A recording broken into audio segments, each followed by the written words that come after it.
Ichki konflikt. Inson dunyoga kelib,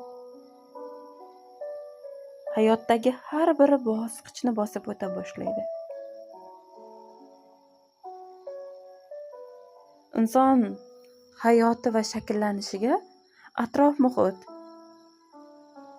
ota-ona tarbiyasi, qo'ni-qo'shni, mahalla, hammasi ta'sir qiladi.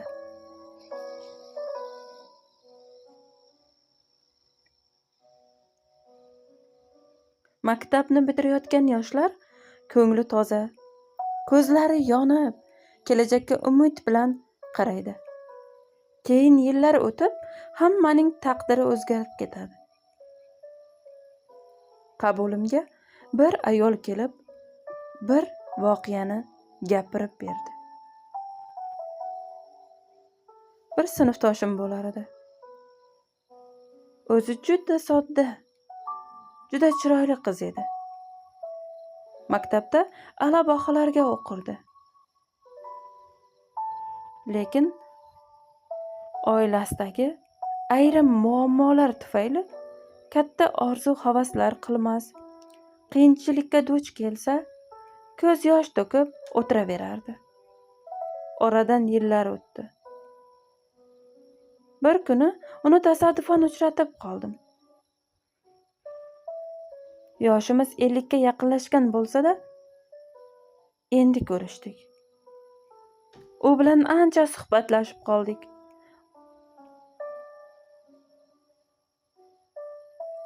Biroq bu uchrashuv xayolimni alg'ov-dalg'ov qilib yubordi. Dugonam juda o'zgargan edi.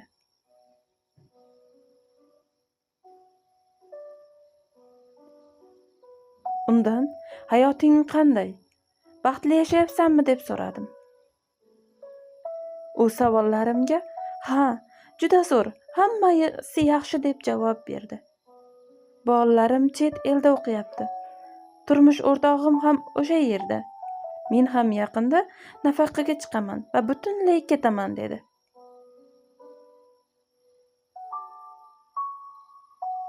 Ammo uning har bir gapida yolg'on bordek tuyuldi menga. U savollarga javob berayotganda gapni qisqa qilar, savollarimga jahl bilan javob berardi. U bilan suhbat emas, xuddi tergovda gaplashayotgandek bo'ldim. U bilan qahvaxonaga kirdik. Bir ofitsiant qiz bilan urushib ketdi.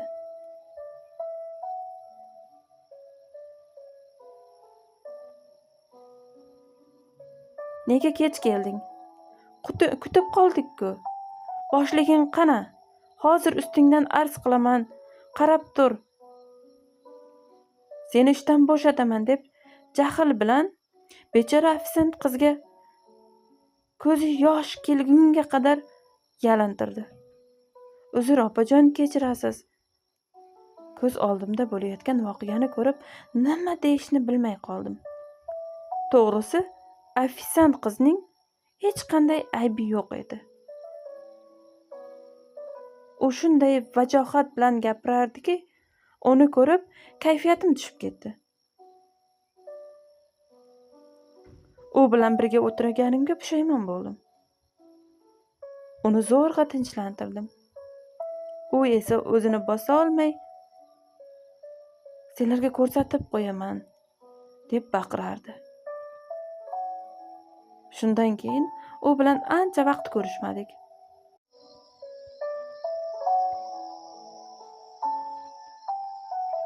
Bergan telefon raqami ham, manzili ham noto'g'ri ekan. Yaqinda uning singlisini ko'rib qoldim. Undan opasi haqida so'radim. Nega bunaqa janjalkash bo'lib qolgan? Hamma narsasi bo'lsa ham shukr qilib yashamaydimi? Singlisi gapimga hayron bo'lib, hammasi yolg'on. U aytgan bironta narsa yo'q. U hayotda hech narsaga erishmadi. o'qishga kirib, bir yigit bilan yurib, bola orttirib oldi.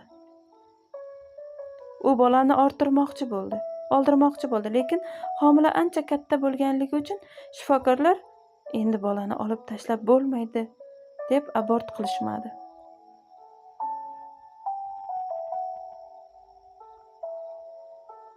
U o'qishimdan meni boshqa shaharga jo'natdi deb yolg'iz onamni aldadi. Keyin o'sha yerda tug'ib, bolani o'sha tug'uruqxonaga tashlab keldi. Bu haqda faqat men bilardim. Hech kimga aytma. Aks holda men o'z baxtimni topa olmayman, dedi. Hech bo'lmasa bolani qaytarib olaylik desam, yosh umrimni o'sha haromimning bolasi bilan xazon qilgim kelmayapti, dedi. Shundan keyin o'qishini ham davom ettira olmadi. Ko'p dars qoldirardi. Domlalari bilan kelishmay, institutdan haydalib ketdi. U hamma ko'rgulikni boshqalardan ko'rardi. So'ng har xil ishlar qilib yurdi. Kotibalik, kadrlar bo'limida mayda-chuyda ishlar. Xullas hayotda o'z o'rnini topa olmadi. Sovchilar kelsa, siri oshkora bo'lishidan qo'rqib, qochib yurdi. Turmushga ham chiqa olmadi. Hali hayot oldinda deb yuraverdi. Oradan onam o'tib qoldilar. Hozir u yolg'iz. Tanishlarini ko'rsa, elim, bolalarim chet elda deb aldaydi. U birovlarini emas, o'zini aldab yuribdi. U juda tajang, jahldor, urushqoq bo'lib qolgan. Bu ketishda ruhiy kasal bo'lib qolmasaydi. Psixologiyada bu holat ichki konflikt deyiladi.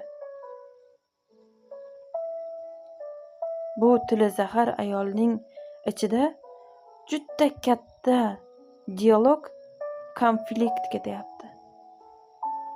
Ichki konfliktga juda katta energiya sarflanadi. Tashqaridan bu holat darslarni yaxshi o'zlashtirmaslik, kuchsizlik, qo'lidan ish kelmaslik, omadsizlikka o'xshash holatlar bilan kechadi. Lekin egri ishlar ko'payib ketsa, ruh savol-javob qilishni davom ettiradi. Tabiat o'zini o'zi oqlaydi. Ruh vijdon bilan yashash kerakligini talab qilaveradi. Ruh faqat noto'g'ri ish qilganda emas, balki o'zini o'zi himoya qila olmay, boshqalarga bo'yin egib, xo'rlanib yurganda ham koyiydi. Yuqorida ta'rifi keltirgan qahramonimiz hayotining bosqichlari oila qurish, farzandli bo'lish, uy-joy, bola degan katta ishlar noto'g'ri ketganini anglab yetdi. Bu konflikt uning ichini yemiryapti. Tashqaridan hammani aldab, ichidagi konfliktni yanayam kuchliroq kuchaytirib, olov kabi yoqmoqda. Bu yolg'onga u birovlarni ishontirishi mumkin, lekin o'zini ishontira olmaydi. Shuning uchun ham bu konflikt ichkaridan portlab chiqib ketaveradi. U tuqqan begunoh bolasini tashlab ketdi va uning uvoliga qoldi. Shuning uchun ham institutni bitira olmadi. Moddiy tarafdan qiynaldi. Boshqa oila ham qura olmadi.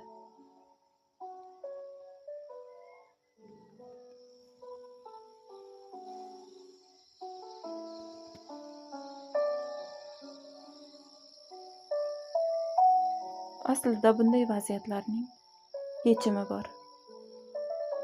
Har bir vaziyat yechimi bilan keladi.